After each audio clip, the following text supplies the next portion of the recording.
Jangan lupa subscribe YouTube channel Metro TV News dan jangan lupa nyalakan notifikasinya. Pemirsa, penyebab kematian Brigadir Yosua mulai terang, namun pengusutan skandal yang penuh drama tersebut dinilai membuka bobrok di tubuh kepolisian. Betulkah kultur kekerasan dan rekayasa kasus jamak terjadi di tubuh Polri? Saya akan mengulasnya bersama dengan kuasa hukum keluarga Brigadir Yosua, Yonatan Baskoro, Guru Besar Politik dan Keamanan Universitas Padjadjaran Bandung yang juga staf ahli Kapolri, Prof. Muradi, dan pengamat kepolisian Bambang Rukminto. Selamat malam Prof. Muradi, Pak Bambang, Pak Yonatan. Malam, Ziswia. Saya ke Prof. Muradi dulu.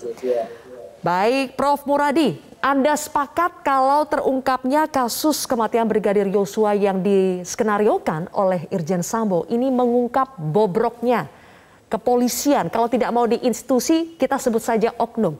Bahwa seorang oknum dengan jenderalnya, dengan bintangnya bisa mengerahkan massa untuk membuat skenario rekayasa pembunuhan. Anda sepakat ini membuka bobroknya institusi?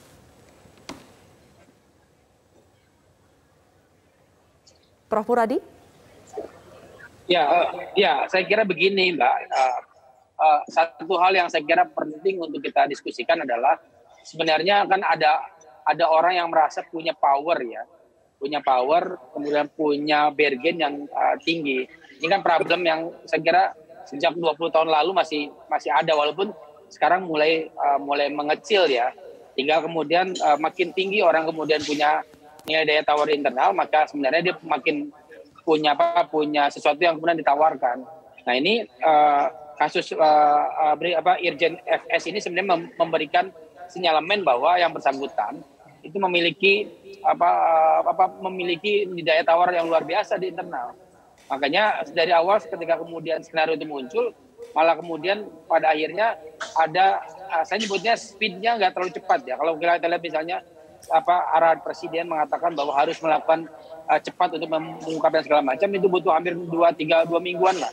Nah yang saya kira dalam tahap ini menjadi salah satu poin penting kenapa ujung pangkalnya harus clear dulu. Nah faksi itu masih ada, faktualnya faksi itu masih ada, dan saya kira FS ini juga salah satu yang kemudian di backup oleh faksi yang saya kira perlu kemudian dirapikan. Kalau saya dalam opsi saya dalam mengakomodir ya, model ketika Pak Tito dengan Pak Badrodin, artinya semua iramanya sama, silakan berkreasi, tapi tujuannya target sama, itu kemudian berhasil lah. Oleh Pak Halo, Prof. Muradi. Yang pasca Pak Tito, kemudian yang terjadi adalah mereduksi. Ya, halo. Prof. Muradi. Ya. Anda tadi menyebut di backup oleh faksi.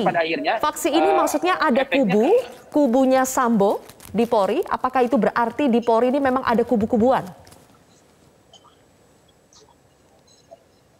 Faktualnya ada kan, faktual kita bisa lihat misalnya hari pertama ketika terjadi pengungkapan ya, misalnya komplain dari Brigadir Y terkait dengan pengiriman jenazah yang tidak cukup baik ya.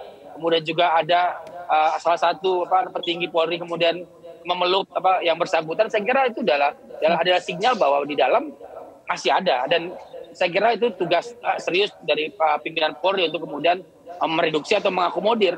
Tinggal bagaimana kemudian pendekatannya saja. Saya kira di situ poinnya, Mbak. Oke, baik. Pak Bambang, bagaimana menurut Anda soal hadirnya kubu-kubu atau faksi? Apakah ini memang sesuatu yang tidak terhindarkan menjadi sebuah hierarki yang sudah menjadi budaya di tubuh Polri? Fakta yang tampak di masyarakat saat ini seperti itu. Sama seperti disampaikan Prof. Muradi tadi. Dan Prof. Muradi sebenarnya juga sudah tahu karena Prof. Muradi ini orang dalam juga gitu loh. Fakta terkait dengan kelompok-kelompok, faksi-faksi itu memang ada gitu loh. Mengapa ini bisa terjadi? Karena ada hegemoni kelompok di tubuh kepolisian gitu loh. Bagaimana kelompok ini mendominasi dan mempengaruhi hampir semua lini di institusi gitu. Makanya ketika kasus ini muncul bukan hanya persoalan personal saja, tetapi dibawa menjadi persoalan kelompok, bahkan ditarik menjadi persoalan institusi. Bagaimana satuan-satuan terkait menyampaikan narasi-narasi yang hampir sama dan semuanya terbukti adalah berbohong, seperti itu. Dan penuntasan kasus ini bukan hanya persoalan menuntut pelaku, aktor-aktor pelaku saja, tapi juga harus membersihkan anasir-anasir jahat atau kelompok-kelompok jahat di tubuh kepolisian, seperti itu. Problemnya jangan sampai ke depan, jangan sampai muncul sekarang ini faksi sekarang ini diselesaikan, dituntaskan, kemudian muncul faksi lagi. Makanya Kapolri harus membuat sistem yang lebih bagus, sistem kontrol yang lebih bagus dan pengawasan yang lebih kuat terhadap internalnya, seperti itu, Mbak Sylvia. Baik, Pak Yosua, Pak Yonatan, Anda setuju kalau misalnya kematian Yosua ini membuka bobroknya atau budaya buruk yang terpelihara di tubuh Polri, adanya kubu-kubuan, bahkan seorang yang sangat powerful bisa memanfaatkan kekuasaannya untuk hal-hal yang tidak baik? Ya, Mbak Sylvia, tentu saja harga darah almarhum ini tidak terbayarkan oleh apapun dan tidak ternilai oleh apapun. Maka dari itu jangan sia-siakan darah yang terbuang percuma oleh karena ada sindikat oknum kepolisian yang dimana 31 orang diduga melanggar etik. Nah, ini kita juga harus tahu, kepolisian harus membongkar bagaimana cara mereka berkoordinasi. Karena ini output dan ujungnya nanti kita akan berbicara mengenai pembenahan di tubuh Polri. Jadi bagaimana sistem berkoordinasinya ini dalam pemufakatan jahat ini, ya, itu jadi kita tahu, kita potong di situ. Dan mengenai faksi-faksi yang tadi sudah disampaikan oleh senior-senior saya, itu semua betul. Ini tugas Kapolri harus mengkonsolidasikan lagi seluruh anggota kepolisian agar marwah polisi ini bisa kembali lagi menjadi penegak hukum yang kredibel di tengah masyarakat. Begitu, Mbak. Oke, bersih-bersih sejauh apa sih yang harus dilakukan oleh institusi Polri untuk mengembalikan citra Polri yang sudah babak belur? Kami akan mengulasnya sesaat lagi, pemirsa. Tetaplah bersama kami di Prime Time News. Baik, bagaimana melakukan bersih-bersih di tubuh Polri dengan adanya momentum kasus kematian Brigadir Yosua ini?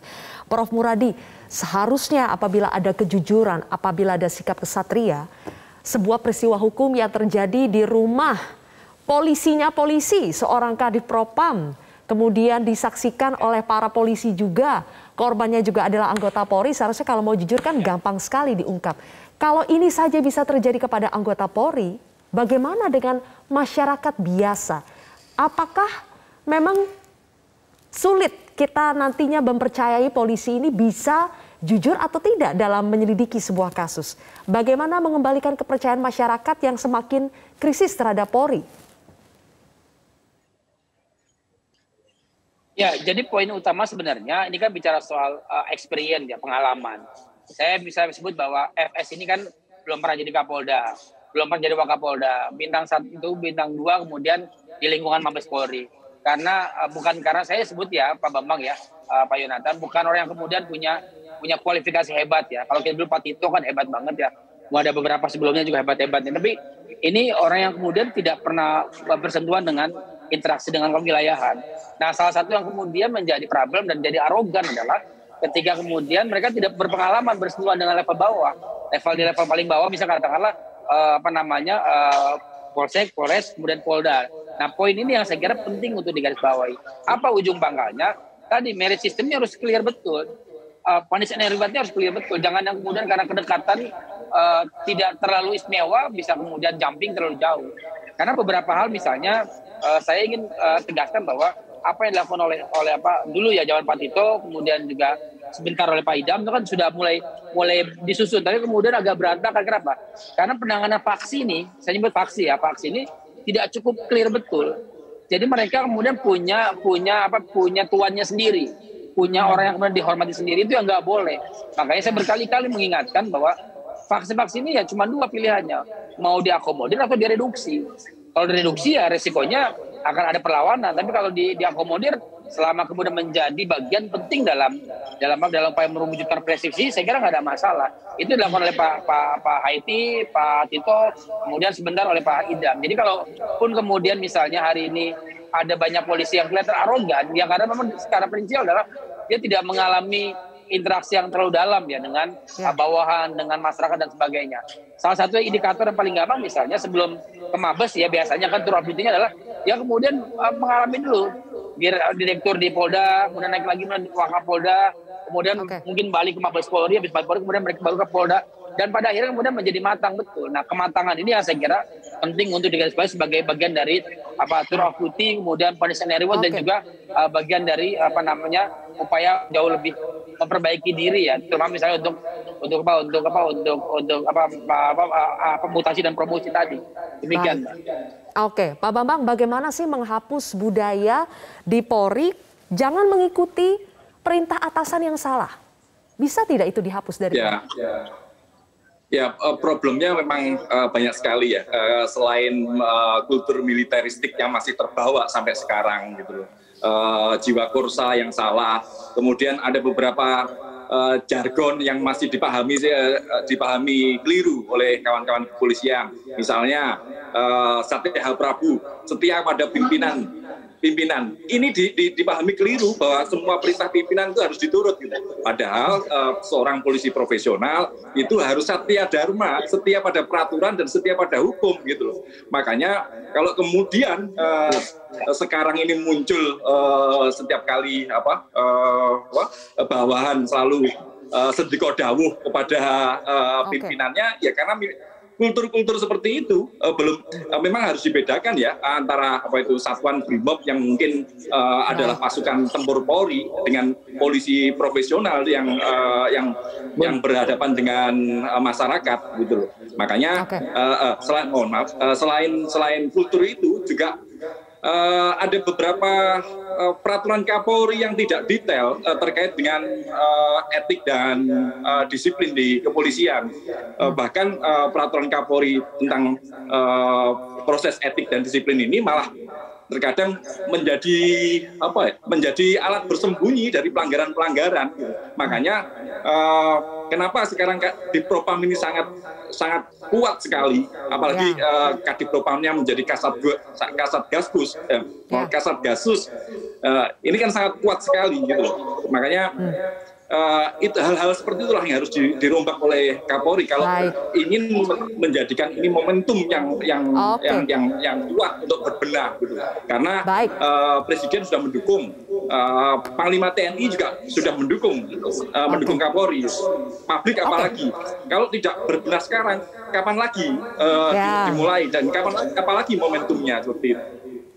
Baik, oke, terakhir Bang Yonatan, 31 polisi yang diduga melanggar etik karena membantu Sambo. Menurut Anda harus berhenti sampai di etik saja atau pidananya juga harus sekalian? Oh, tidak. Kami dari keluarga dan tim kuasa hukum jelas menuntut keadilan yang seadil-adilnya. Jadi sekarang 31 orang ini sedang diperiksa. Jika sudah memenuhi unsur pidana, langsung proses, tidak perlu menunggu-nunggu lama lagi. Kemudian kita juga telusuri ini yang tadi saya sudah sempat sampaikan, bagaimana cara mereka berkoordinasi, apa yang melatar belakangi, apa betul